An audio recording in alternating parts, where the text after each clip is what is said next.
wish to stay at home, wake up a little late, and have a nice time with your children.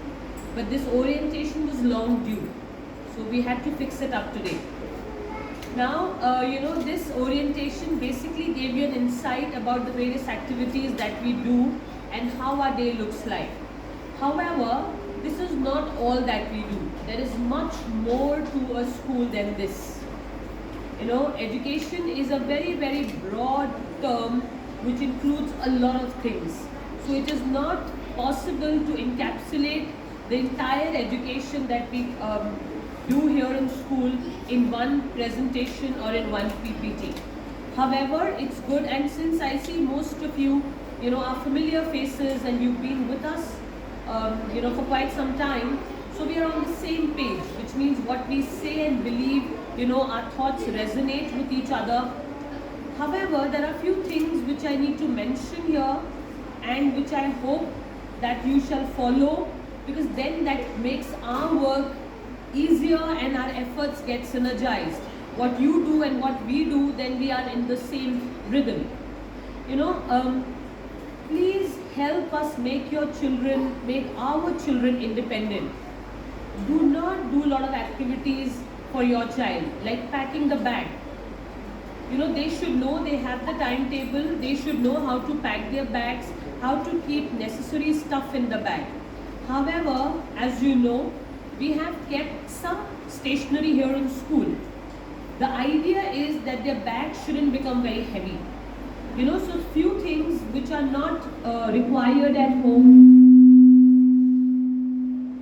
So few things which are not required at home, we have tried to keep them here in school, and we are only sending those books and notebooks where we give a homework. Please ensure that your ward does the work neatly in the assignment folders of the notebooks. That is one favor that one cooperation that we need from your side. One, submitting and making your child independent and submitting the work on time and presenting the work neatly. The second thing where I need your support is to keep your children fit and healthy. For that, you may do two things. One, please send healthy and fresh food every day. Please do not send Maggi and sandwiches and pasta. We have, I think, Fridays is the junk food day. So Friday you are allowed to send the food of their choice. Other days, please do not send deep fried food. After that, every evening, make it a habit, because they do not have that much of volume of homework these days in grades 1 to 5. Make it a practice that they have to do some sort of a physical activity every evening. It can be cycling, it can be just playing in the park, because staying physically fit is the most important thing. So here is where we need your support. Also, reduce the screen time of your child. Please do not give the phone, you can fix a time, a particular time, say half an hour in the evening, not more than that. And when I say half an hour, this is inclusive of the TV time. So whether it's the phone or the TV, not more than that. And wherever you need our help, wherever you feel that, obviously don't come and tell me this, that my child watches the phone all the time, what should I do? So, that depends upon you. You have to take away the phone from your child. But other things, if you need our help in anything, please feel free, because in grades 1 to 5, we have to focus on their reading, we have to focus on their writing, and also their aptitude. And when I say aptitude, you can test and try their aptitude. If you visit a place, when you come back, ask what the child has observed. You understand? So these are few things which you may do to ensure that your child is a keen observer, observes the thing, and is able to articulate and express himself.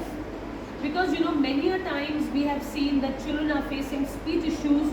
Why? Because they are not being given proper opportunity or ample opportunity to express themselves. Here in school, they don't get that much of opportunity to speak. At home also, if you don't talk to them, then they do not know how to express themselves. So please give them ample opportunity to express themselves. We have sufficient activities in school, debates, elocutions, assembly, where they are getting some time to speak. But at home also, Because here in assembly, your child's classes turn will come maybe once in 3 months or 2 months. But at home, you can give that opportunity to your child every day. We have to raise, please understand, we have to raise confident learners, and this confidence comes only with expression. If you are able to speak what you think, you will be a confident person. So these are few things that I had to share, a few parenting tips that I had in my mind, which I thought I must share it with you. Also, when you are asking your child about his or her day at school, encourage conversation. Okay, what did your teacher say? Okay, what friend said what? These are just conversation starters. Probably giving a hint to your child that what he or she is supposed to. Because in the later years, there is a communication gap between the parent and the child. And this communication can be solved or looked into from the early years. So I hope we've been able to come up to your expectations, and if you really need any query which needs to be resolved, which has not been resolved so far, feel free to connect with my team here at the help desk. Any query about any subject, any activity, transport, anything under the roof, please feel free to connect with them. I am also available in school every single day between 8 and 4. If you have any queries and you wish to speak with me, please feel free to do that. So let's hope that we have a wonderful year together and our children bloom into really confident and smart learners. Thank you.